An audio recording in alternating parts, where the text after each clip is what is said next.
make sure you harp on that contract steal that you got me. Shh, chill. We're live. We're officially live, bruh. Let's relax. All right, all right, all right.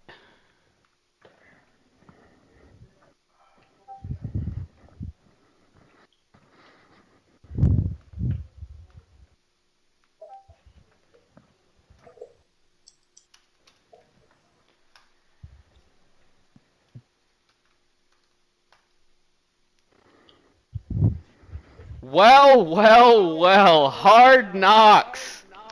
How are you? I am Jern. I am back. I am joined by my, of course, esteemed co-host Booty Muncher, back again for Jerncast 2.0. Everyone say hi to Booty Muncher. Say hi, Booty Muncher. Hey everybody, what's up? It's the Buns, my preferred nickname. The buns. Gotcha. Good to know. That's definitely noted. Let me know in the chat if you guys have problems hearing us. We should have all the audio problems that we had from the first couple of minutes figured out. It looks like Istine can hear you. We're talking about buns, so of course he's tuned in. He's ready to go. Much, much as we would expect. Uh, Guys, I'm excited. I'm really happy that we're back again and we're having another Jerncast. It's honestly it's been a dream. The reception that we've gotten, Booty, we have gotten such great warm welcomes from the Hard Knocks community for this anti-podcast, this anti-regime, this anti-culture podcast that we started. And Rams is apparently horny for the podcast. The man is full chub, and nothing warms my heart more than an explosive sports half chub to go along with another episode of the Jerncast. So thank you so much, everyone, for tuning in. We have a lot planned for you. Of course, we're going to go through the results from week 15 through 17. We're going to recap the players of the year that we didn't get to last time because we just had so much to get through. Less weeks this week. Last time we did 8 weeks. This week we're only doing 3, so it should go a bit quicker so that we can get to the player of the year races. And we're also going to talk about new storylines for predictions of season 3, seeing which new players have popped up, what we think is going to happen there. And we also have a special guest. When I went back and reviewed, as all good executives would do, reviewing their product to try to see what you could do to improve, which is not something that other podcasts on the Hard Knocks Network necessarily have been doing, trying to improve their content rather than just rolling out of bed and providing a quote-unquote podcast, if you can call it that. We decided that there was talent out there that was being underutilized in comparison to the other talent that was being put forth to the members of the league. We looked at the contract, and what it was is this person, he had a lot of demands. And we acknowledge that he had a lot of demands on his old network. He wanted a fluffer in his makeup room. He wanted his kale salad cooled briskly to a 43 degrees, but all they could do at the original Hard Knocks podcast was get it down to 47 degrees Fahrenheit, and that just wouldn't do. So we went out, we opened up our checkbook, and we signed a brand new commentator. I'd like to introduce everyone to the colluder himself, Mikey. Say hi, Mikey. What's going on, everybody? What's going on? I could not be any more prouder than I am today by joining this network. I mean, anytime you're paired along Buns and Jern, I mean, it's a recipe for success, just pure success. And, nothing against my previous coworkers, no negative comment towards them, but all I will say is I'm happy where I'm at. I can see myself thriving here in this network, and I feel like, I'm paid what I'm actually due, you know what I mean? So I'm happy to be here and, you know, just thrilled. Well, Mikey, I can speak for all of us when I say it's absolutely refreshing to be able to hear your voice for more than 5 seconds when you're not being drowned out by the likes of KK and Greg. So thank you so much for finally signing on the dotted line. We've been working very hard to get you to sign with Journ News Network. It's a pleasure to have you. We will be announcing that due to the uncertainty of the Hard Knocks podcast, the OG, with Greg retiring, perhaps going away forever. Who knows? He might have gone senile. He might have gone mad trading Zeke for a second-round pick. I'm not sure. But our top 10 on this podcast, Mikey's top 10, will be released tonight. So make sure to stay tuned for an actual legit top 10 that's actually based on factors like games played and performances rather than history 7 years ago. Absolutely. That is exactly correct. All right. With that said, guys, I think you know what time it is. This, after all, isn't the top 10 podcast. This isn't the Hard Knocks general talk about the league until you get tired of hearing about it podcast. This is the goddamn Colluder's Corner, a.k.a. Fantasy Football Now Hard Knocks edition podcast. And with that said, give me the fucking music. Oh, yeah. You guys hear that? So what we're going to do is we're going to post the results here. We're going to talk about them. So, Week 15, I'm going to post them in the Hard Knocks Fantasy Podcast group, which I'm posting now. Boom, right at you. Look at that. Live action content. Second place, we have Squirts with 114 points in Week 15. We only had 6 players this week, and Squirts was one of the 2 that gets those dev traits. In first place, we had Joe Steck with 116 points with a narrow victory. Guys, what was interesting about this week was we had nearly identical lineups. Luton, Saquon, Cooks, and Hall were the lineups that were used by Squirts and Joe Steck. We don't give kickers a lot of love on this podcast. It's kind of an afterthought. But this week, Joe Steck was very thankful for his kicker because without the 6 points that he got from Squirts himself, he would have lost first place. But he didn't. He picked the Rams kicker, and Squirts picked Greg's kicker, who got him 4 points, but even though everyone loves to pick the Cowboys kicker, and he got him first place. So congrats to Joe Steck on the solid kicker choice that got you first place this week. For players that popped off this week, this was kind of the beginning of the Jake Luton show. We had 45 big old points from Jake Luton, 5 big old touchdowns. Penn said it best when he actually reappeared in the league and said something. He said, Manny has, quote, mastered the Pats playbook. I don't know if he's mastered anything besides angle routes, but I do know that he mastered Jake Luton's passing game this week because he put up 45 points. So hats off to Jake Luton for this big Week 15 performance. He's your QB1 this week. QB2 was Joe Burrow. No difference here. 28 points, a solid day at the office. You know, this guy comes out and he puts up 25 points like it's whatever. It doesn't even matter. It's like he's sitting on a beach chair drinking Mai Tais. 28 points is what Joe Burrow does. And those were the only 2 QBs played. The only 2 guys that were played. The only 2 guys that picked Jake Luton finished 1 and 2. So congrats to those who faded Burrow. How many people played Burrow this week, Mikey? Do you know? No, I don't. Oh, it was 4 people. 4 people played Joey Burrow. 2 people played Jake Luton.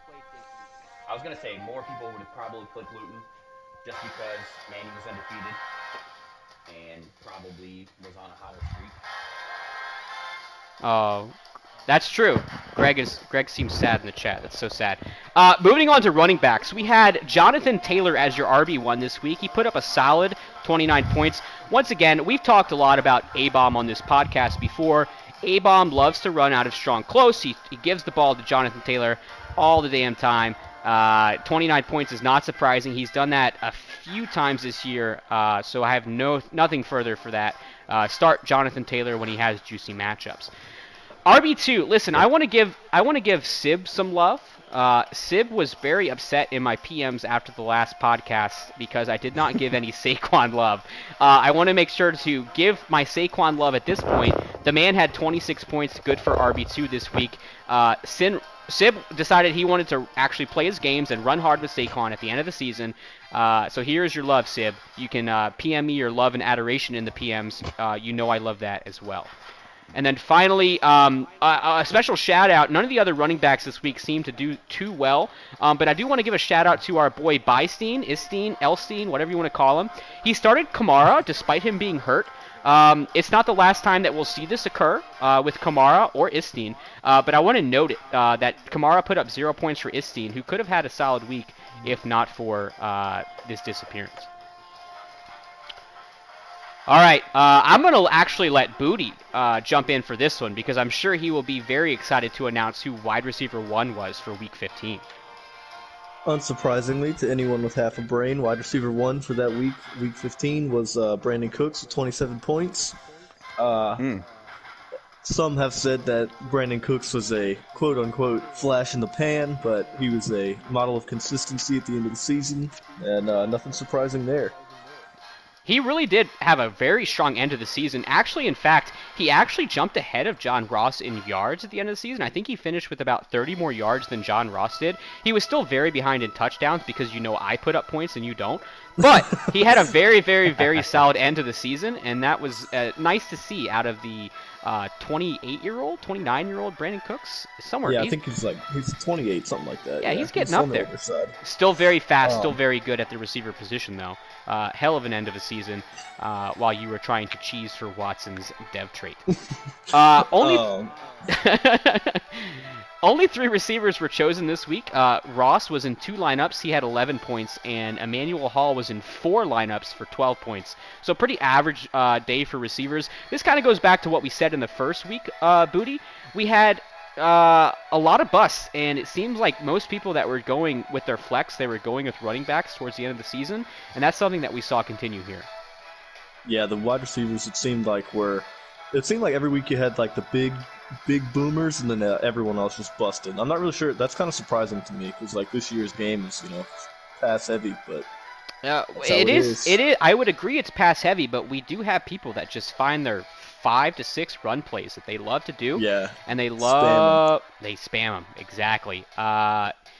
I think that wraps up Week 16. So once again, to recap, that second place, Explosive Squirts with 114 points, and first place to Joe Steck. Joe Steck is a goddamn fantasy god. He racks up wins, whether second or first place, all the damn time. It's super impressive, and props off to Joe Steck. Week 16, let me get those pulled up real quick. Let me get that picture for you guys so you can see. Once again, a light load on the actual players. We only had 6 players for the second straight week, which is kind of disappointing, but it plays out for those results right there. Second place was John with a massive 148 points, and first place, it is my regret to say, it is once again Emmanuel Manny with 155 points. He knew he was going to win this week. He was basically coming all over himself when Akers was going off for 252 and 5. So congrats to Manuel out there with the Mahomes, Journey, Adams, and Akers stack this week in Week 16. Yeah, and can I just say, what happened this week? Because 148 points for second place is insane. It is Week 15. First place was 116. What? I don't know what happened. I don't know what was in the water week 16, but players were going crazy. Apparently, people were preparing for playoffs. They were picking out plane tickets on Expedia. I don't know what was going on exactly, but I do know who popped off this week, and the QB position. Booty, it's your fault because Deshaun Watson went for 41. No surprise there. Guy's a straight stud. He really was a stud, not so much for the first 14 weeks of the fucking season, but for the last 3, Booty, he was a fantasy god. I didn't do the math, but I'm sure over the last 3 weeks he would average out to QB1. He had 41 this week. That's crazy high production. Other quarterback. Go ahead. Season first in yards, so yeah, he went crazy at the end. All the production came in his last 6 games. So. And he got his X Factor dev trait as you were looking for, so congrats to you on that. Tom Brady was your QB2 this week. He had 31 points. He had a little bit of a low yardage. I think he was under 200 yards, but he had 4 touchdowns good for QB2 with 31 points. Jake Luton was third, 28 points. Mahomes was fourth with 25 points. And guys, this is something that I was very surprised with this week. This was the first week all season, weeks 1 through 16, that not a single fantasy player played Joseph Burrow. The first time all season, including his bye week in week 4 where Dar started him. He has not sat any week the entire season. But this week was a good choice to sit him, and I think people clued in because Nick boxed me up like he usually does. We have very low-scoring games where he runs the ball the whole time, and I have to do 10-play drives to even get a field goal. Joe Burrow went for like 1 touchdown this week. It was not a good game to start him, but I thought it was interesting that everyone seemed to fade him this week. Moving on to running back. Jesus fucking Christ, Journey Brown, 55 points? Are you kidding me? Istine? This was back when Istine was quarterback numbers. He honestly, that might be a high point this season. 301 yards, 4 touchdowns for Istine this week. It's insane. I guess this was still when Istine was okay with cheesing his plays that he cheeses that got him to the Super Bowl. Now apparently he does not like to run those, but previously he did, and Journey had 55 points. Tied for first, RB1A and 1B. Cam Akers, of course, 55 points on 252 yards, but 5 touchdowns in a loss for explosive squirts. I don't know how you put up 255 or 252 and 5 touchdowns in a loss. Maybe we need to bring on Squirts next podcast to have him explain himself, but that's what happened, and it helped Manny to a win because he was the only person that had Akers in his lineup. Other impressive performances was an otherwise amazing day from Jonathan Taylor. Good for 43 points, was only RB3 this week because of Akers and Journey Brown going off. So props to Jonathan Taylor once again. Last week he was RB1, this week he's RB3. He had an amazing season, just not quite as good as Journey Brown and Cam Akers this week apparently. Other running backs of note, Leonard Fournette had a great game, but again it was overshadowed by the 55s put up by 1A and 1B. Fournette had 34 points. Kenyon Drake had a pretty solid 21. Saquon busted with 11. And Kamara, again, was started by Squirts, even though he was still hurt and did not play, putting up 0 points. I don't even want to talk about wide receivers this week. It was ugly. It was really bad. Wide receiver 1 this week was 11 points from Devonta Adams. So congrats to Manny on pinpointing who would suck the least this week. He was the only player to play Devonta Adams with his 11 points there. Lockett had 10. Ross had 2 points in 2 lineups. Mike Evans had 3 points in my lineup, and then DJ Chark was picked in a lineup, and he had 1 point. So this was just an ugly, ugly, ugly position in Week 16. And that's crazy because, like, when you take into consideration the fact that there were 155 points scored by Manny's roster, and 11 of them came from the wide receiver, and then he had 110? Is that right, from those 2 running backs? That's exactly insane. Correct. Yeah. Imagine if he had actual wide receivers playing that week. We could have seen somebody hit 200 points. Right. It would have by far been the highest scoring matchup that we ever had. It might still be. I haven't gone back and looked. It still is. 155 is an incredible amount. So props off to Manny for having the wherewithal to pick these 2 running backs this week. That wraps it up for Week 16. Once again, second place was John with the Watson, Journey, Ross, and Taylor stack with 148 points, and then Manny with the 155 points with Mahomes, Journey, Adams, and Akers.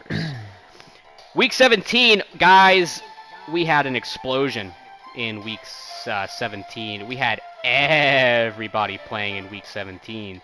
12 players, and it's going to take me a second to post the results here because I have to copy 2 pictures because we had so many players. But let me post the results right here real quick. Mikey, you've been quiet despite the huge contract I just paid you. Would you please read the winners for Week 17? Week 17, we got... I hope I'm reading the right one, man. KK? That can't be right. KK can't win. Read it. Where is this? Okay, that's what. Second place. What does it say? Second place is Manny. What? That's what you posted. It is. It is Manny. 90 points for Manny. Yeah. Yeah.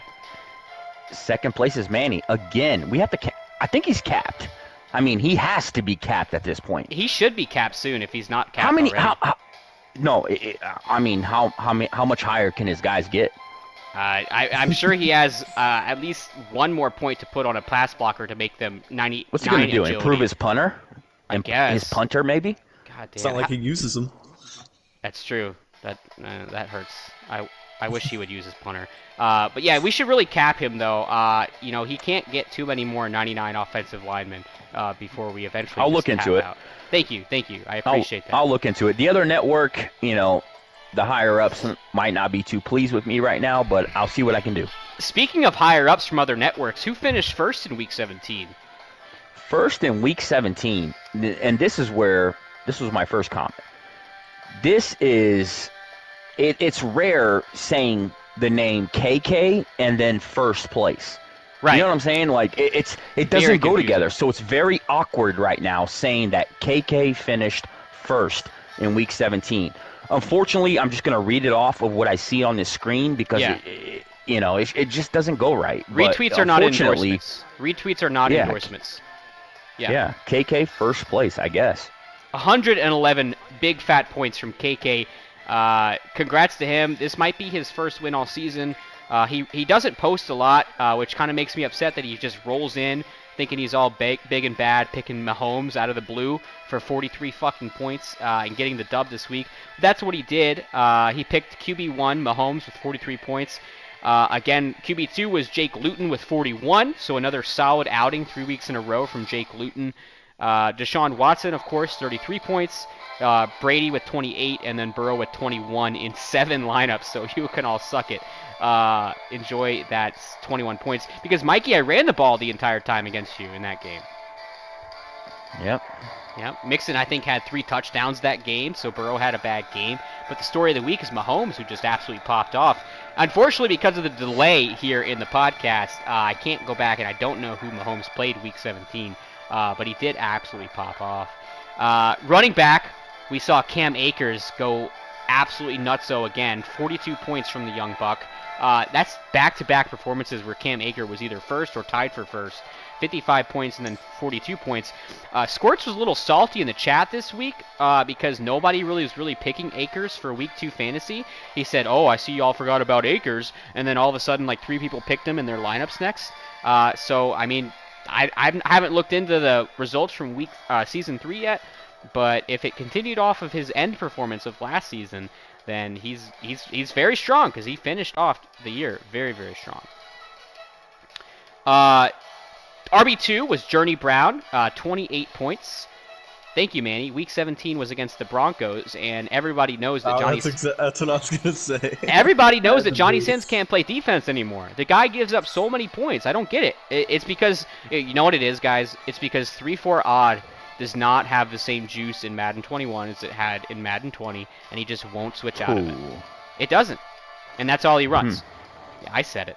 Journey Brown, 28 points is good for RB2. Tied with Jonathan Taylor for RB2, RB2A and RB2B. Jonathan Taylor also had 28 points. And once again, I want to give a shout out to Istine here. He was not deterred. You will not deter him from Kamara's 0 points performance in Week 15. He said, no, I'm going to start him again. God damn it. And this time, he's going to do better. And this time, he did another 0 points. So big props. That is the best way to pay your respects to another player, to play their players while they're not even in the game. That's just the ultimate sign of respect. You're absolutely right. There's no better sign of respect. Future Super Bowl opponent. Who would have thought? Exactly. Maybe he was just trying to give wins to Manny, just like he was trying to give him a win in the Super Bowl. Anyway, Philip Lindsay was a bust with 6 yards and 0 points after doing fairly well the week before, from what I recall looking at the stats at least. It's hard to know if Gordon or Lindsay are going to go off each week, but that problem seems to be resolved because, correct me if I'm wrong, but Philip Lindsay is the feature back in Denver this year. Is that right? I couldn't tell you. I don't know what he's got going on. We'll check it out. But I see right here, Melvin Gordon is no longer on the Broncos. Who has Melvin Gordon? Comment in the chat if you know who has Melvin Gordon, because I do not know where the fuck he went. But he's no longer on the Broncos, so maybe Philip Lindsay going forward could be a viable target because he's not sharing carries anymore, and that's a huge thing in Hard Knocks. So who the hell has Melvin Gordon?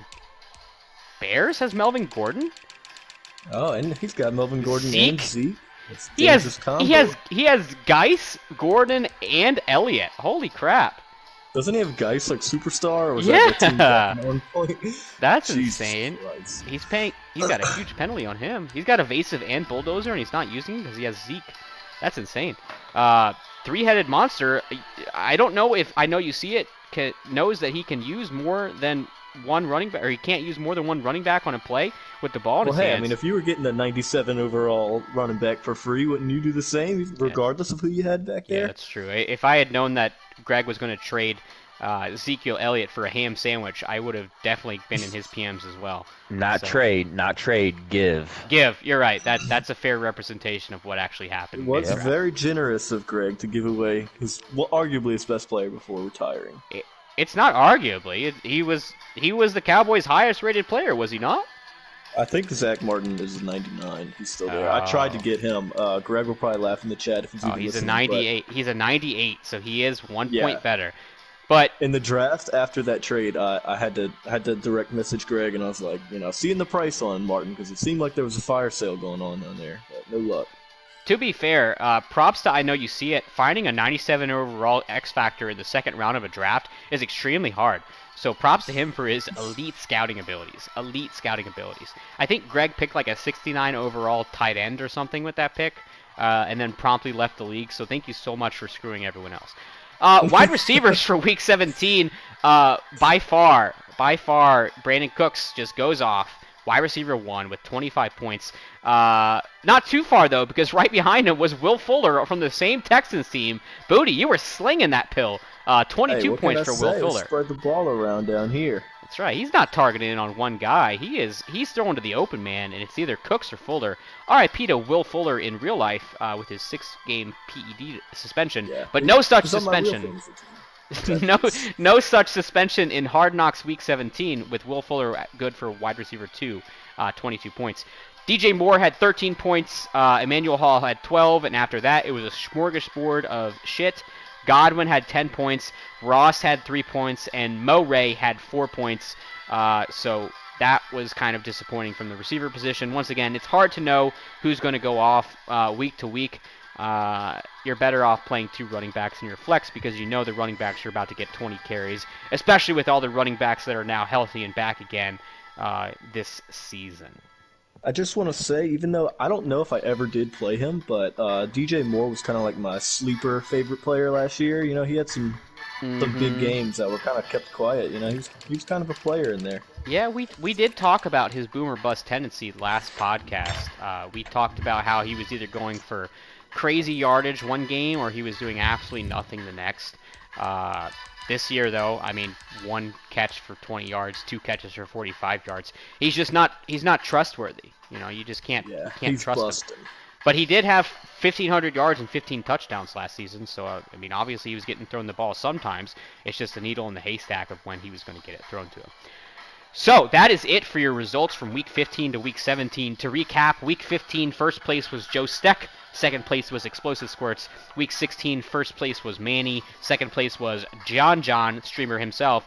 Week 17 was KK in first place and Manny coming up second. So I will post that recap in the Fantasy Stats Upgrade channel after the podcast is over so that the commissions can follow along and easily see who gets rewards. Remember, it's +2 on 2 different stats for first place and +1 on 1 stat for second place. Non-combine stats, no speed, no strength, no jumping, etc., etc. But you can use it on things like throw power, which Joey Burrow definitely knows. With All that, I'm saying is Manny winning back-to-back weeks, I will ask for a recount. Just saying. Recount is going to be asked for Manny winning back-to-back weeks. That's all, folks. Stop the count. We will definitely be looking into that. Just know that recounts have to be funded by your own campaign, so you will be paying for that out of your brand new shiny Jern News Network contract, Mikey. Okay, forget it. Noted. Duly noted. With that, everyone, we have a special treat. Mikey, the reason you're making the big bucks is you're on here to provide rational, sensible, true power rankings for Hard Knocks, which is not something that we've had in a long, long time. So without further ado, we have Mikey's top 10. Absolutely. I could not be more thrilled for this. I love Greg. I mean, he's a really, really good guy. His power rankings were, you know, they were what they were. My power rankings, all right, here's what the deal is. I don't care what you did in 1986. I don't care how powerful your offense was last year's Madden with the running game. Hey, listen, you want to get on the top 10, you win games. That's Simple right. as that. We're playing Madden 21. You win games, you get on the power rankings. Simple as that. I don't care any other factors. So, kicking off with top 10, and I'm actually I made a late adjustment to the number 10 spot. Oh. Originally, I had the Broncos at number 10. Oh. I had the Broncos at number 10, but I crossed them off, and I added Sib, the Giants, at number 10. What? Sib, Giants at number 10, and here's why. He has a victory against the Eagles, and his only loss, if you pull up Sib, his only loss is to the Jags. So he had a victory against one playoff team, a loss against another playoff team. The reason I crossed off Johnny Sins, he had a victory against Dolphins, which was a non-playoff team, and a loss against the Chiefs, another non-playoff team. So I just had the Giants' victory against a playoff team and a loss against a playoff team a little bit better than Johnny Sins. I know Johnny Sins is a good user. I really do. And I know he won a Super Bowl previously. But, hey, I'm rewarding Sib for his victory against the Eagles and his slight loss against the Jags. I agree with you. I watched both of Sib's games this year, and he is working things with Saquon. Saquon is absolutely busting loose. I like that 10 spot. I think Sib is a real, I don't want to say contender, but he's making a name for himself. All right, rolling on to number 9, and I want everybody to put respect on this guy's name. He is not a top user week in and week out, but what his resume right now is awesome, and that is Dar, the Titans at number 9, okay? He won against, the quote-unquote Greg, top 3 user, quote-unquote, right, Greg? If you're listening, he has a victory against Greg, and he has a tie against the Chargers, and Elstein was, pretty much a top 10 user all of last year. So He was. Dar has a victory against the Cowboys and a tie, which, he had a big lead early against the Chargers, couldn't hold off, it went to overtime, and they ended up tying. So he's technically, he hasn't lost, with the win against Greg and a tie against Elstein. I got Dar at number 9. Love it. Love it. And Yeah, especially, I like that. there's one reason that Dar is making his appearance in this top 10. The Kang is back. The Kang is back. He is rolling this year. He is absolutely running through dudes. He had 128 and 1 and 46 receiving yards in week 1 against the Cowboys. He probably had 15,000. He had 209 yards and a touchdown against the Cowboys. The guy is just rolling through people. Dardar's offense is much different without him, and missing him for half the season last year really made a dent in his ability to win games.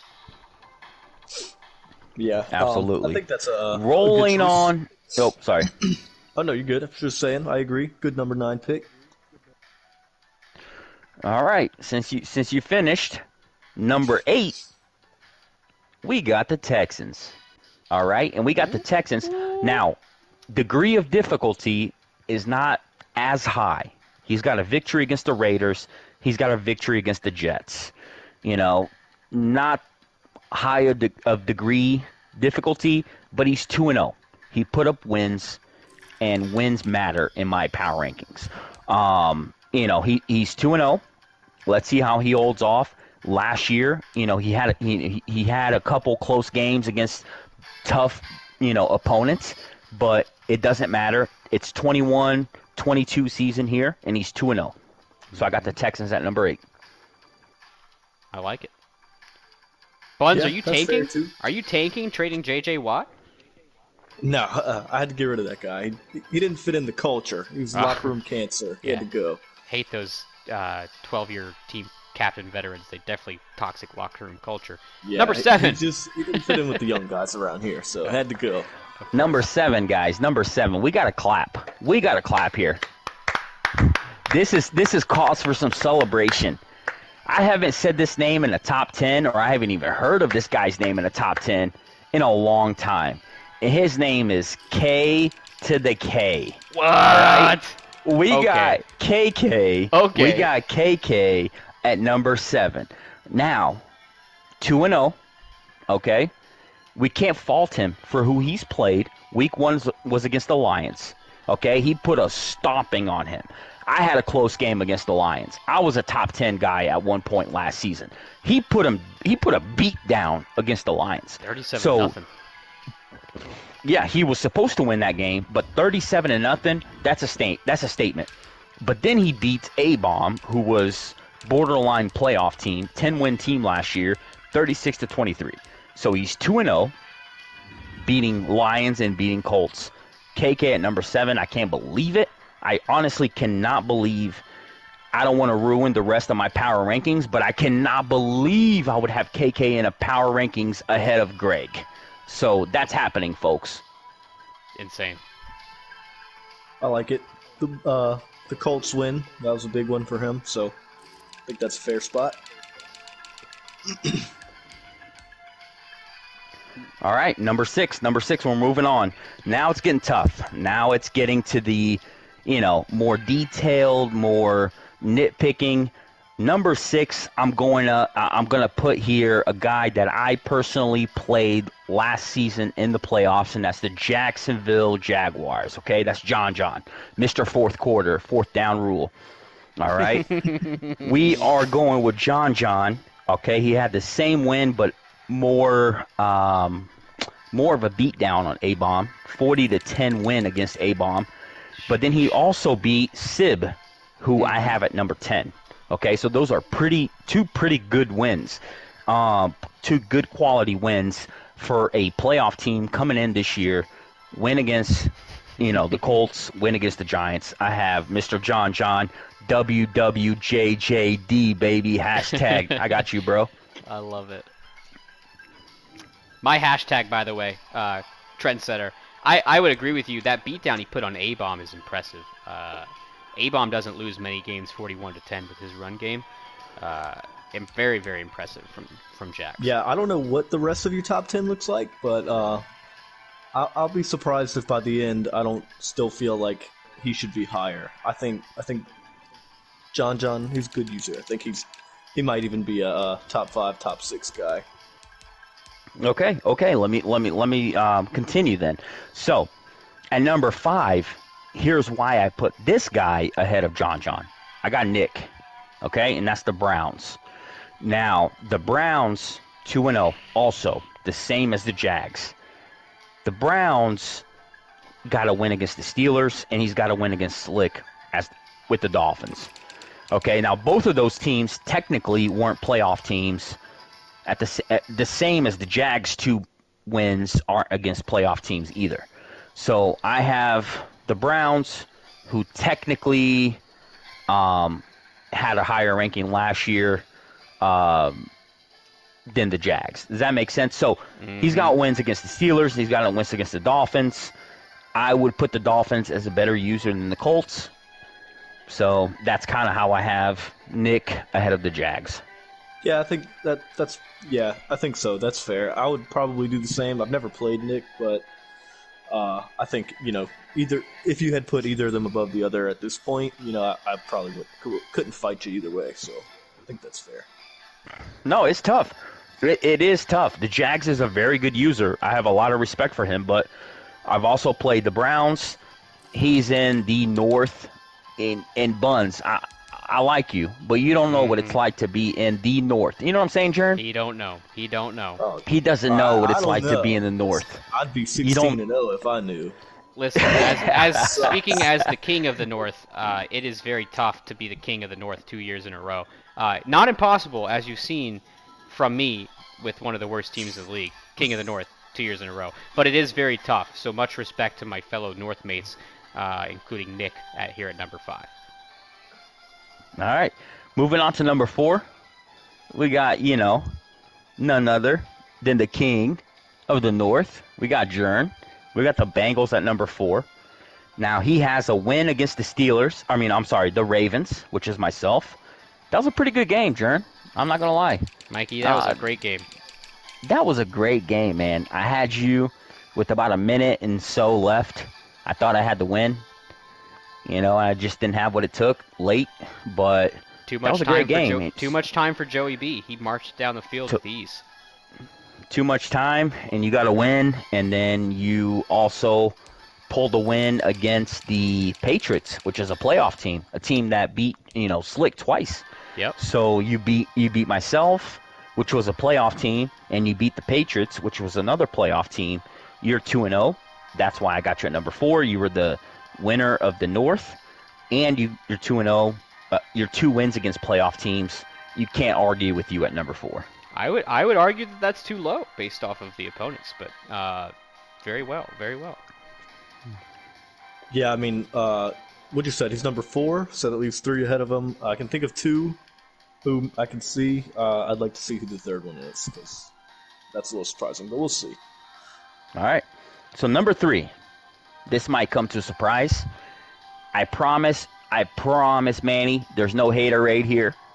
I got to put you at 3. When I get to 2 and 1, you'll understand why. I'm going with the Super Bowl champ at number 3. All right. Now, if you look at his schedule, he's 1-1. Okay. He's lost the game, and we're not used to that. So he beat the Cowboys, and he lost to the Cardinals. Okay, which is JP, who's a decent user. All right. Some would say perpetual top 10. Some would say. Not on this podcast. Some would say other networks would have him at number 1 because 1982 he went 16-0, and because in 1982 he went 16-0, he deserves to be ranked top 3. That's all. Yes. Love it. Spicy. Full disclosure for the people listening, Buns and I do not know the results of this top 10 before Mikey says it live on this podcast, so we are just as much shocked as you are. All right. Yeah, if it were my rankings, which I know it's not, so forgive me if this is out of place, but I think as far as the season has gone, I would have put Jern up there ahead of Manny, but no offense, Manny. I love and respect you, but that's just as of this season, that's where I would have it. Just the way the record stands. Don't get me wrong, Buns. I had that conflict. I really did. But I'm like, okay, he's got a loss. It's okay. It's a regular season loss to a guy who didn't lose at all. You know what I'm saying? So to me, it's like we've seen Jern go off. Can you capitalize in the big moments? And I'm waiting for that. But we've seen Manny lose a couple here and there and then go off also late season. Right. You know what I'm saying? So the record's exactly. Not everything. It's just important. So yeah. So for me, it's like you're talking about the Super Bowl champion. I got to give him that respect. I can't drop him off top 3 because of one loss against a good user. You know what I mean? Right. I respect it. Yeah. So number 2, right on cue. Number 2, I'm going with the Cardinals. And I'm going with the Cardinals not only because he beat Manny, okay, but he also beat Jabbar with the Seahawks, who is also a top user. So you got to win against Manny and you got to win against Seahawks. How is that not better than, you know what I mean, a win against the Cowboys? That not number 1 is what I want to know. Well, let's just, without further ado, not spend much time going into number 1. We gotta go Penn here, right? It has to be. I scrolled to it before you even said it. Right? I didn't want to do this. I don't like Penn. I really don't. I really don't. He's a jerk. He's a 49ers fan. He likes to drink, Mike's Hard Lemonade. He's a softie. But, I gotta pay him his respect. He's the Nick Saban of our sport. You know what I mean? He's a very good user. He's coming in destroying the 49ers, destroying the Lions. Although, let me just point this out. 34-10 against the Lions. KK was like, what, 37-0? Not as convincing. What's going on, Penn? Did you drink as much, Penn? Did you drink a little too much? So here's where, and like, all right, we all know that, JP is a straight D-bag, so, I'm not here to defend his honor or anything, but JP's got 2 big wins. Penn threw 3 picks in his first game, and although he won convincingly in the end, that game was ugly at one point. And I'm not saying he won't become the top user, but, what have you done for me lately? I'm taking JP. Honestly, Mikey, I agree with you. Mikey, I'm a little at odds with your methodology here, because looking at the schedules between JP and Penn here, Frank B is no world beater. G Wisdom had the first pick in the draft 2 years in a row.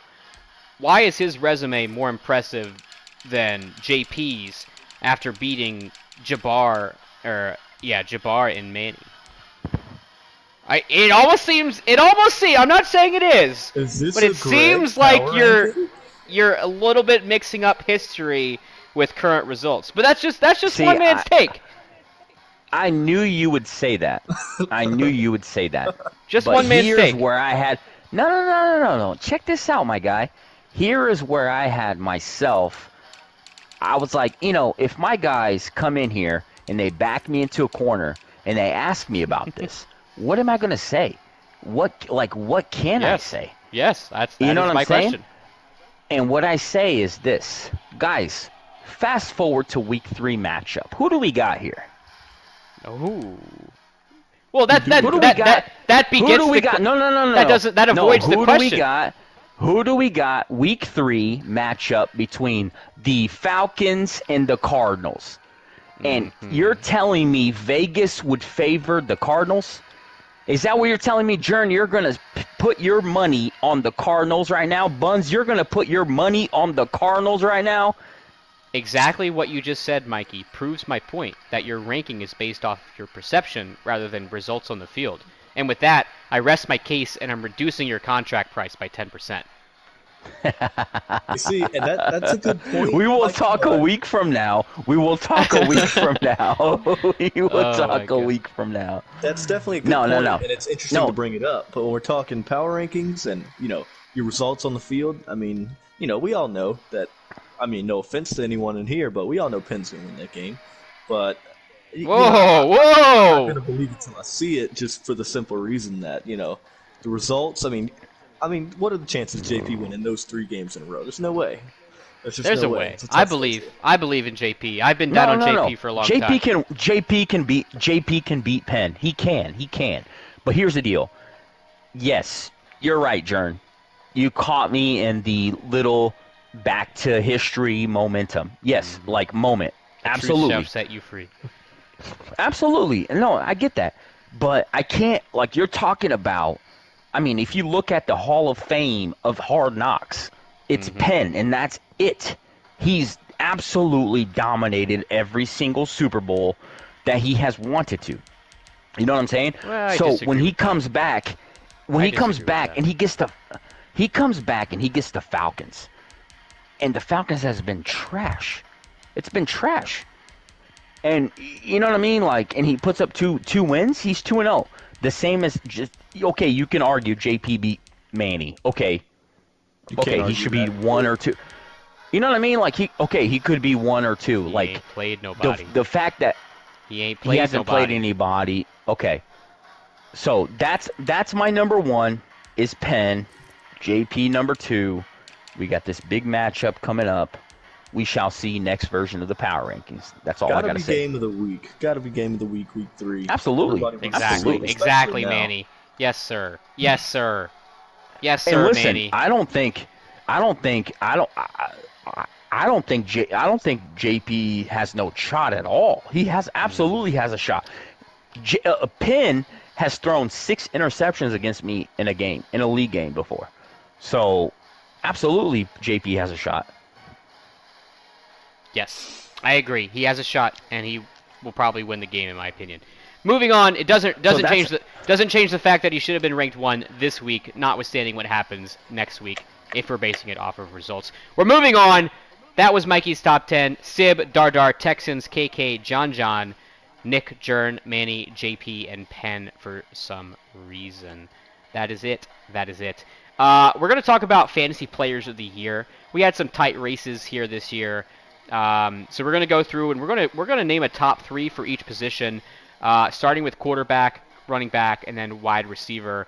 Some of them are elementary, some of them are not.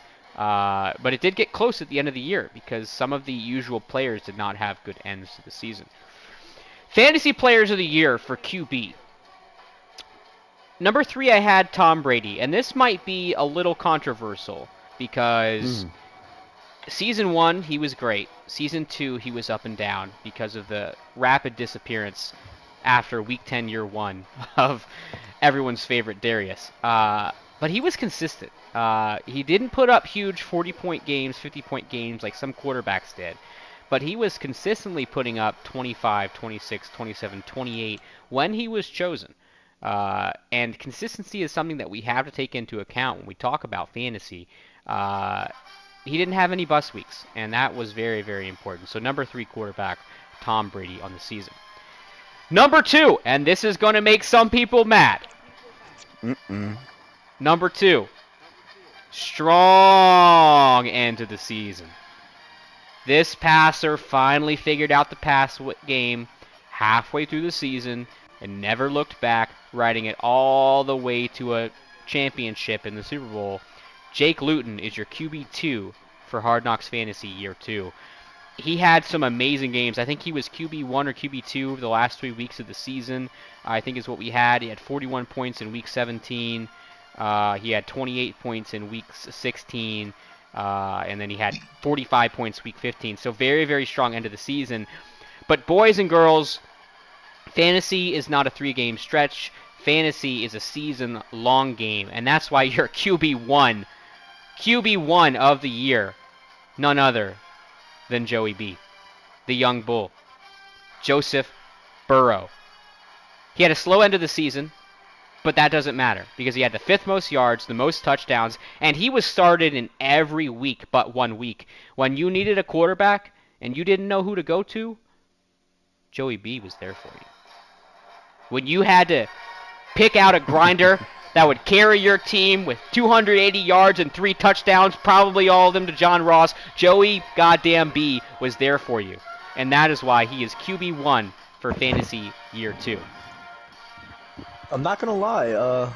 The number 3 and number 2 both kind of surprised me. I didn't realize that either of those guys were having such good seasons till now. It's true. They did. Like I said, Brady was Mr. Consistency and Luton was Mr. Hotshot last half of the season, but it's not enough to overcome the GOAT, Mr. Omaha, Mr. Hot Route Master, the young gunslinger, Joseph Burrow. I will say that Cole McDonald's entry into this race was upset by first his injury, causing De'Aaron King to come into the game for him, and then his suspension because of Scoregate.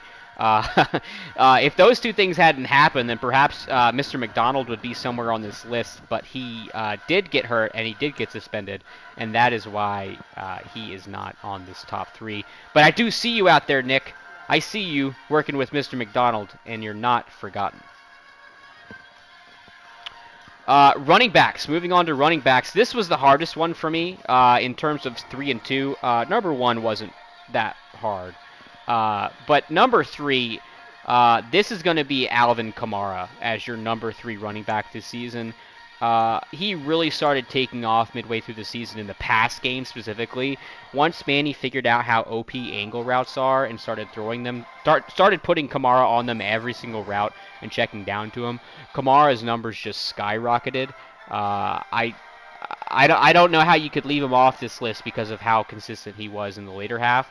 I do have trouble putting him here because of his injury for the last 3 weeks of the season. He was out for 3 weeks, and that does matter. The best trait that you can have is availability, but I still think he was so consistent and so strong that we had to throw him in this list.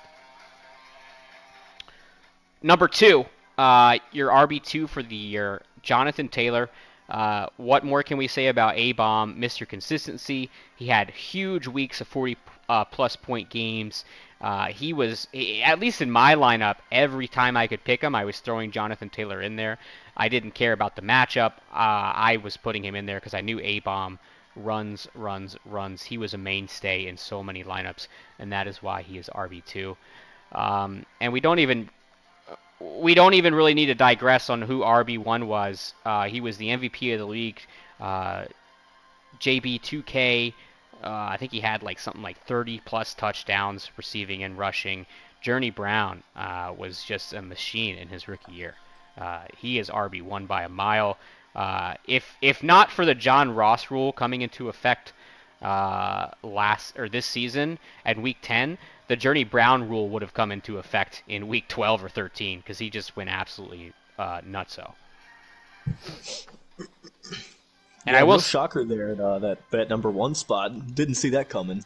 Exactly. Yeah. No. That was insane. I had no answer for him in the playoffs. That stretch lookie and the stretch bubble and the counter 0-1 trap was just too juicy with Journey Brown. I could not stop it, and nobody else could throughout the entire season, and that is why he won league MVP, got 50K XP in 1 week, and is now the best running back in the league on a runner's team. So we can talk about who got third and second in this wide receiver group, but I mean, it sure wasn't the Marquise Goodwin rule. It wasn't the Emmanuel Hall rule, and it wasn't the DJ Moore rule, and it wasn't the Brandon Cooks rule even. Third place, I didn't know who to rank, so I didn't rank anybody. Second place was Cooks. He finished number 1 in yards, and I think he had 18 touchdowns. And he came on really strong at the end of the season. But wide receiver 1 is John Ross because we had the Ross rule. He was so dominant for 10 weeks that we had to change the entire fantasy format. He was faded a bit at the end with a tough schedule, but he's John Ross. I mean, I don't know. Does anybody object to this decision? Another shocker. Absolutely not. I don't know how you could. I really don't know how you could. He is your wide receiver 1 for the Hard Knocks season fantasy 2. I will say though, he's not off to a hot start in season 2. He's being overshadowed. But you know who is? Who's that? Cooks? Brandon Cooks himself and his quarterback. Best quarterback in the league right now. Keep an eye on him, folks. Come for the results. Stay for the insights for weeks ahead, guys. I have not tallied results for week 2 yet, so I'm not sure who is popping off in season 3. But we are going to talk about that because the next segment on the Fantasy Podcast is new storylines. We're going to talk about who's new, who's changed teams, who are new users, who is being used more and who's being used less, crazy trades that have happened, rookies. We're going to talk about it all during this segment. And I want the first one. Let me take care of this one. Booty has the first one. All right, first one, top storyline. Everybody's talking about it. You go into the local inns, they're whispering about it. Penn is back. He who must not be named. He's back, and he's got Trey Lance. The dog I absolutely love these two together. I love them together. I think Penn is going to maximize Trey Lance's potential. This is a guy that I wanted on my team, and I just love that pairing right there, fantasy-wise and championship-wise. So keep your eyes on that. That's the guy that I'm looking at all season long. I would agree. Trey Lance, interesting fact, he has 5 incompletions this season, but 3 of those were picks in the game 1 against, I think it was 49ers Frank B. But yeah, I mean, Penn is going to do work. He's going to have the ability once Trey Lance gets X Factor. I'm assuming at the end of the season, once he gets yards and touchdowns racked up against the lesser opponents he'll play, he will be an X Factor at the end of the season. That is my bold prediction. Once he gets Hot Route Master, it might be over for the league. Because Trey Lance is a talented young rookie. He has something like 94 throw power, decent accuracy already, decent speed. I think. Yeah. That's a really good young quarterback to develop for a guy like Pennsylvania.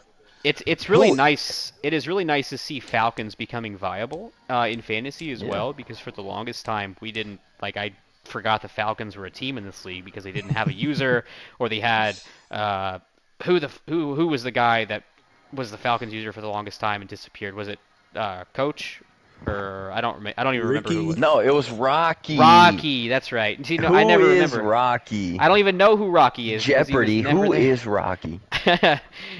Who is Yo, someone that so never so plays a game in Madden 21? absolutely, absolutely. So I will ask this: who is this pen that you speak of?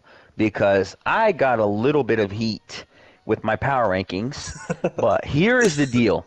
All right, guys, and this is where I will, stand my ground. The only criticism I got was between pick 1 and pick 2. Think about that for a second. No heat elsewhere. So I went through 10 all the way up to number 2. Absolutely nothing. So the only thing you could nitpick was number 1 and number 2. I would just like to prove that that is a power ranking just absolutely being shattered Well, compared to the other network. we Okay, we when were you can with only you. say, We were with "Oh, you. the number one and the number 2," like you can flip flop those. Okay, great, I'll give you that. That's fine. But that's it. That's all you got. That's all you got of criticism. That's Apparently all this I wanted to say. apparently this podcast has hopped in their DeLorean and time traveled after reaching 88 miles per hour back to Mikey's top 10 segment. One go around of his top 10 was not enough. He had to derail the storylines back to his horrendous picking of Penn over JP based on season performance as the number 1 pick. But No, yes, but we all agree Penn is a good user. We all agree that having him for fantasy purposes, Mikey, is going to be good for the Falcons. okay. Julio Jones, Matty Mullins, the rookie, maybe Todd Gurley, even though he doesn't Is like to Ridley run. still there? Ridley is No, still back there. to fantasy. His QB, like there's going to be multiple weeks where his QB is going to be the QB1. Absolutely. Mm-hmm. It I agree. happens every season. I agree. So if you're looking for some advice for future QB seasons, QB1, Trey Lance, absolutely, I'm with Buns on that one. I would agree. One thing that leads me to want to fade Mr. Lance and all of the Falcons wide receivers, though, is that one, Penn likes to spread the ball. He's not going to throw to one player the entire game. He's got Ridley, who has route apprentice and hot route master, or route technician, or whatever it's called. Julio Jones, who has the same thing, and he has his young rookie. So he has 3 superstar receivers that are all going to have abilities and soon all going to have the ability to change their routes. So I don't think they're going to cheese too much to one receiver. Second is Penn plays hella defense. He gets a ton of pick sixes. He's got that superstar strong safety that he just drafted, number like 3 overall, the midget, as Slick would like to call him in the chat. He does get a ton of pick sixes, which I do think will cut into his numbers, and I think he has 2 on the season already. So watch out for that in terms of just game flow and the point cap. Three touchdowns on defense so far this year. Just watch out for that, capping his fantasy ability. If there's one thing I can send a message out to you, Penn, if you're listening right now.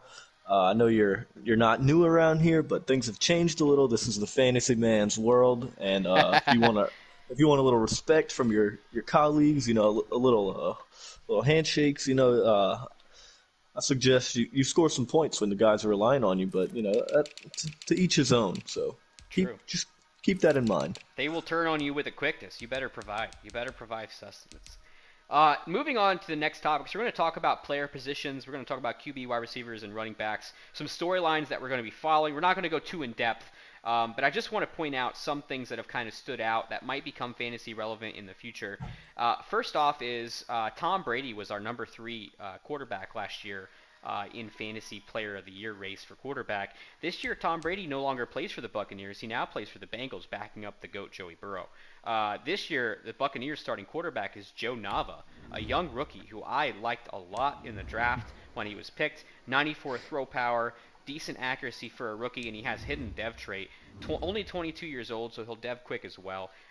He's had a bad start, though. The Buccaneers is not seeing the field well. He has 5 picks and 3 touchdowns through 2 games. I say that with a grain of salt because I have to play him next. So I'm sure he'll go for 4 touchdowns and no picks and just get every ag in the world because he's playing me. But just watch out for Joe Nava. I do think he's a budding star in this league who's just been off to a fairly slow start. The other big-time quarterback that was taken early in the draft was none other than Mr. Patty Allen. A little bit of bluffing going on in the draft. I think somebody was posting how, oh, please don't take Patty Allen from me. No, he's with the Giants, not the Patriots. Please don't take Patty Allen from me. I'm drafting him, blah, blah, blah. And then he didn't draft him. And then the Giants picked him up on auto draft, even though he already had Daniel Jones. But Pat Allen was a bit of a bust, I would say. 88 throw power. He did get in the game to run some gadget plays. I think he had 14 rushing yards on 3 downs played in his most recent game. But it will be interesting to see if the hidden dev Pat Allen gets in the game over Daniel Jones for Civ, who is in your top 10, Mikey. Does have inside deadeye and pocket deadeye. Don't know if you need those both, but he does have them. And he has 91 throw power and is a superstar, only 25 years old, but has to get paid next season. So it'll be interesting to see if the Giants chooses to pay Daniel Jones or goes with the rookie moving forward to dev him up this season. Another quarterback that probably, if I'm being honest, probably won't be fantasy relevant, but was a pick that I liked. Spencer Jeffries, superstar, 21 years old, so very, very young. Another guy with 94 throw power, some pretty strong arms in this draft. But playing for the Lions, we do know, though, that he has a solid left tackle holding down that left side of the offensive line for G Wisdom. So we'll see if he can do anything, but I like that one. And then finally, for your rookie quarterbacks, new quarterbacks around the league, we have Mr. Clint Rankin with the Patriots, another rookie. This guy wasn't as good looking in the draft. Normal dev, 22 years old, 92 throw power, some pretty decently average ratings across the board. But he played pretty well against me last week. So, I mean, I know Pats likes to throw the ball, and he can read a defense pretty well. If you played man and you don't cover the under guy, he's going to hit who he wants. He takes those downfield shots. So keep an eye on Clint Rankin. I'm not sure why Mike is not putting him as his superstar and deving him up as quick as possible to get his stats a little bit better. But, I'm not the GM of the Patriots, so I won't comment too much. Oh, yeah. Yeah. Wide receiver, storylines to follow. What is going on, and we already talked about this a little bit, but what is going on in Atlanta and who is going to get the ball? Julio Jones is aging. We know Penn is going to pass the ball. Calvin Ridley has abilities. He just signed Robert Woods in the offseason with 91 speed. And then they have the rookie, Matt Mullins, who was taken number 2 overall in the draft. Is he going to eat into the target share of Ridley and Julio? We don't know, and I'm very excited to find out. And we could look to that in this big Week 3 matchup. Who does Penn trust when he gets in a pinch? Number 2 on our list of topics to cover for wide receivers is Jamar Chase back, guys? Is he? Oh, yeah. Was I a year too early on his coming out party? It looks like he's back. I mean, I haven't seen his game 2 stats, but game 1 was insane. Game 1 was litty, boys. He has 394. Almost 300 yards. Yeah, he had game 1. 293 yards and 2 touchdowns against the Broncos because he plays the same defense the entire time, as we've already covered. But even against Nick, a solid user, 101 yards and 1 touchdown. I think one in Slicks took it to heart when I talked a little bit of shit about Jamar Chase on the last podcast about him not being involved as much as I thought he would be. And he's really looked to get him involved.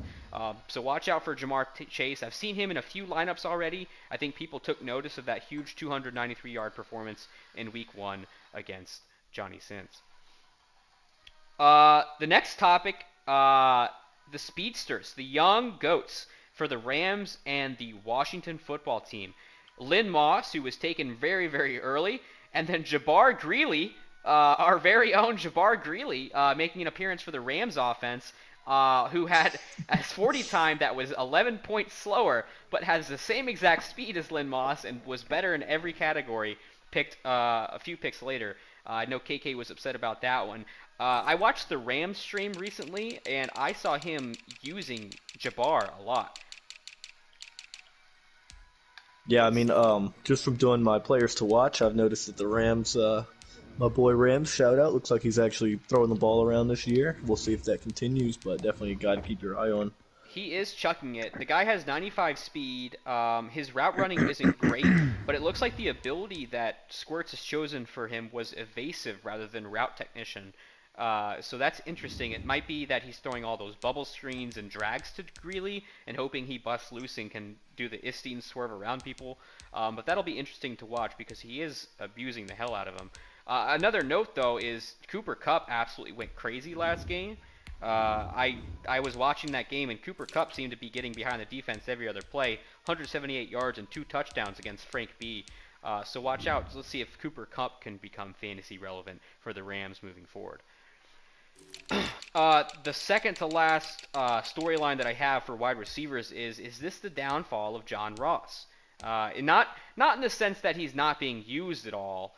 It's just that he's not. This ain't your granddaddy's John Ross this year because Joey Burrow has absolutely been spreading the ball around the field. John Ross has 7 catches for 143 yards and 1 touchdown, which for a lot of users is pretty good for a receiver for a year, KK. But for John Ross, that's pedestrian as fuck. 2 games with only 1 touchdown and 70 yards in average for those games. That's not what you're seeing. And the reason being is Devontae Adams is absolutely insane. Mikey, do you remember when we played week 1? The first play of the game, I ran a slant to Devontae Adams. And on this simple slant with Devontae Adams, who is not fast, 90 overall speed, he got at least 6 yards of separation. And it was mind-blowing how open he got. So I've been looking for him. I don't want to talk about it. I'm sure you don't. I'm sure you don't. But Devontae Adams has been very good. So watch out.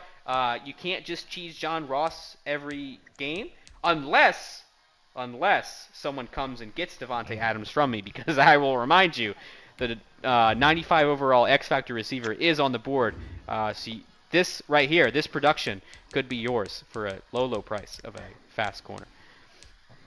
And then finally, sorry, I had to plug. Finally, can Cooks and Fuller keep up their strong end to the season from last year? Booty, would you like to comment?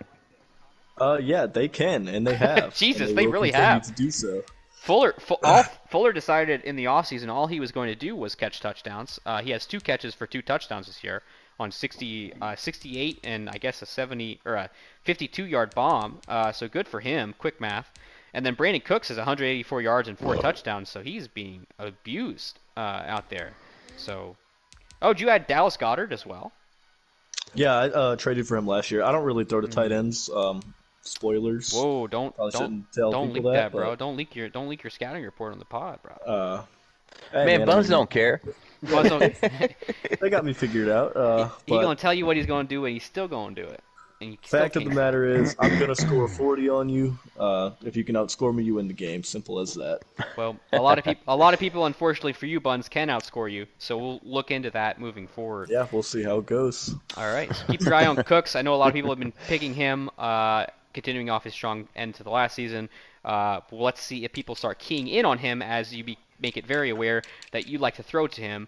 I know from personal experience that happens, a.k.a. John Ross. Moving on to running backs, the first story I want to talk about is big shout out to Danny's kids. Danny's kids are draft gods. They decided to hop on the Madden game and pick up Cameron Goddard for Danny in the first round for his draft pick when he was at work. Cameron Goddard, a little old, 23 years old, but he has 93 speed, 93 acceleration. He was the highest overall rating in the draft, number 1 player overall. So it's very interesting to see what he will do with him. So far, not great, 48 yards and 0 touchdowns, but he has been talking him up. He has been saying, I am going... Oh, that's receiving. I'm stupid. 145 yards, 2 touchdowns. Just kidding. The man's amazing. He's been hyping him up a lot, though. And that was just 1 game. And have they played yet? Aren't they supposed to be playing soon? Yeah, I think he plays game 2 tonight, right? Oh, him and Squirts. Oh, wait. Him and Bills. Bills returning. Yeah. So that's going to be interesting to see how Cameron Goddard can progress. Once again, I don't know why people aren't putting their team captains on their best players. It seems like it would be highly beneficial to put your team captain on your star rookie running back so he can get jukebox or evasive or whatever. But whatever. Like I said, I'm not the GM of the Packers, so they can do what they want. Another interesting name to go along with that Packers-Bills matchup is a name that we have not heard in a while in the fantasy perspective. Dalvin Cook. Is Dalvin Cook on the precipice of becoming fantasy relevant again with Willie's internet getting back hooked up? Because I remember when Dalvin Cook was traded from, wasn't it you, Buns? From the Vikings, which was me, to the Bills. I think that was late in season 1. Right. Or I guess obviously not late because it wasn't past the trade deadline, but Right. So Dalvin was traded to the Bills, and Willie is a runner. Everyone knows that Willie is a runner, and if you shut down Willie's run game, you win the game. But it's not easy to always shut down run games, and that's why Willie is consistently a 8, 9, 10 win team. So Dalvin Cook might be a guy worth looking at. He is an absolute beast in terms of his stats, his traits. He has 92 speed, 94 acceleration, and he has X Factor and 2 ability slots, obviously. I'm not sure if Willie has changed these. I don't know why you would use Balance Beam and Jukebox instead of Evasive, but I'm sure he'll change that once he actually gets set up tonight. But Dalvin Cook could be fantasy relevant moving forward, and people should be on note of that. Next up for running backs, I want to give a little love to my fellow Northmate, Nick, who seems to be upset with both my credibility and the power rankings in the chat. But that's okay. He likes to rage, and he can do that all he wants. But I want to shout out to him for signing Nyheim Hines.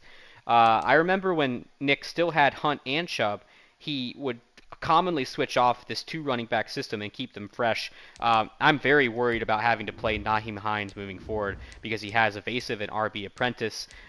Nick is going to do work with those abilities. He's going to do work with Nyheim Hines' speed at 93 speed. I'm very upset that he signed this player, and he will absolutely destroy people in the north. So watch out for Nyheim Hines. Don't know how much usage he's going to get. Kareem Hunt is still there, and Kareem Hunt is still a good player, but he doesn't have abilities and he's 90 speed, so we'll see how much he is used moving forward. Next up, Tony Pollard is now the featured guy in Dallas with a new owner. I have no idea who this guy is, what his play style is like, but I do know that Tony Pollard has 214 yards and 2 touchdowns through 2 games. One or two of those was with Greg, I think, right? But Greg played both of his right. first Okay. 2 games, right? But nonetheless, he is the starting running back for a very juicy offensive line, and he does have 93 speed. So it'll be interesting to see if Tony Pollard is a fantasy player. Does anybody know anything about this new Cowboys user, or is he just some dude? That's taking over Greg? Yeah. Yeah. Ladies and gentlemen, let me use this moment to welcome Shane, who is my brother-in-law. Yep, that's right. He's so trash. He's so bad. Oh, and I'm going to gosh. make sure I tag him, and I'm going to timestamp this on the podcast. He's so trash. But he's Yikes. taking over Greg. It's my brother-in-law. He's married to my sister. He's the opposite of Elstein, so you guys are going to thank me for that one. He's gonna the throw it. opposite of He's Elstein. going to throw eight So- picks a game. No, I meant opposite of Elstein, as in he's not going to bombard you in the He's chat. not bisexual. Yes. Slick is happy. Congrats, Slick. One less person to unisexual. arrest you. Gotcha. Well, that's good. I'm glad to hear we got another beat up opponent. I kind of missed Jewel owning the Cowboys so that we could just totally disregard one of the best rosters in the game like we do every year. Yo, so. can we point out John, Mikey got another cousin to add, and then Slick, so we won't have to mute the Cowboys. Got it. The peanut gallery is on fire with this Ravens prediction. That's awesome. Oh man. Yeah, Chargers makes a good point. Who's going to win the East now? It's either going to be KK or TBK, or Sib, I guess, if Sib can keep it rolling. So once again, Or the that division. Cowboys, so really 4 options. So we'll see. Well, technically, theoretically, all 4 teams can win that division because all 4 are in the NFC East. So great observation there from Mr. Buns. The next person we're going to highlight moving off the Cowboys is Zeke is now with the Bears. That is a huge signing for I Know You See It. He likes to run the ball as well. He still has juice, and he still has Melvin Gordon, so who the hell knows what's going to happen, but I would guess that he's going to abuse the usage of that second-round pick and run Zeke into the ground until he breaks. Human joystick, RB apprentice, super strong, freight train probably. If he doesn't have it, he should. He has first one free. I know you see it. If you're listening, change it to freight train. Don't be an idiot. Great stats all around. Zeke is going to be a monster. I'm picking him in my week 3 fantasy. Very excited to see what he can do. This next one brings me great pleasure. Allow me to reintroduce myself. My name is Joe Mixon. Look at this. 210 yards and 5 touchdowns to go along with 6 catches and 54 yards in the pass game. Joe Mixon has come alive, ladies and gentlemen. He has become a feature man in the Cincinnati backfield. Zamir White, freshly traded to Pittsburgh, no longer in the picture. Joe Mixon is the guy, and I am running the ball again. Watch out. Back in year 1, week 1, week 2, week 3, week 4, Joe Mixon was a very popular fantasy pick before people realized that I wanted to throw with Joey Burrow and dev him up. Joey Burrow is devved up, baby. I don't need to throw 30 times a game. So, Joe Mixon might be a fantasy player. Might be someone to watch out for. I don't know. Do with that what you will. Zamir White, though, pivoting off of that, I just traded him to the Steelers. Another interdivision trade. Mikey, you wouldn't know anything about that because you refused to send Hollywood to me. He hasn't played it all. For IJ, I don't think. But he has 93 speed and 96 acceleration, and he's very young, 23 years old, star dev. IJ is very good with fast running backs, and he just got shut out by Joe Steck, so he needs the offensive help. So I'm excited to see what IJ does with Zamir White being featured in his backfield. We know James Conner ain't shit. He's slow as hell. He's old, 86 speed. Yikes. KK probably loves him, but I don't, and I know IJ doesn't, and that's why he traded for Zamir White. And then finally, it's the Kang. The return of the Kang.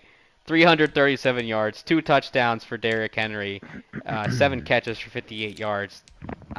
This guy is going to get the ball. This guy is going to get the ball, and he's going to get it all fucking day. I don't know how you cannot consider Derrick Henry if you're trying to pick somebody for fantasy relevancy at the running back position. He is going to absolutely eat this season because even if the run doesn't work 15 times, the other 15 times that he gets the ball a game, it might work. And all you need is a little bit of space. The guy has decent speed for being a 247-pound, 6'3" behemoth. He's going to run him until he can't anymore. 96 break tackle, 91 trucking, 98 stiff arm, 87 strength. The guy is a beast, and he will be a fantasy player moving forward. So just keep that in mind. We could largely dismiss the Titans running backs last season after the Kang went down, but not this season. He is officially back. Guys, I think that's it. I think we've covered it all. Mikey seems very distracted, still disputing his terrible top 10 final 2 in the chat. So I will let Mikey go so that he can continue defending what is almost indefensible in my opinion if you're basing it off of current season results. But no, guys, seriously, we got some haters out there. No. Let me take a moment to address these haters. Speak on it, King. There's a lot of haters out there. You know, a lot of them. Too many to name, right? Can we point that out? Way too many to name of all these haters arguing about my top 3. Like, okay, you can every single power rankings day in, day out, you can pinpoint like a couple things here and there that you can argue back, you know, number 1 to number 2 to number 3. Like, it is what it is, man. Hey, you want to get back up on the power rankings? Get some wins. That's all I got to say. Get some wins. You want respect? Get some wins. Get back up on there. If not, keep your mouth shut, okay? Don't disrespect. You want on the power rankings, earn it. That's all I got to say. Wow. Enough said. Skip Mikey Bayless has spoken. I will say that, Mikey, there's no such thing as bad press, and the fact that people are talking about your power rankings just means you're making more money. So I would not fret over the discussion that's being had amongst the league members. Haters fuel clicks. And clicks is all that matters on the Jern News Network, goddammit. That's why we signed you for your controversial hot takes. Absolutely. Fuck the OG Hard Knocks podcast. You're up, bitch. We're out of here. This was your Jerncast 2.0, your end of the season week or year 2 fantasy podcast. Thank you so much for joining us. Buns, Mikey, thank you so much for hopping on. With that, baby, we out. Peace.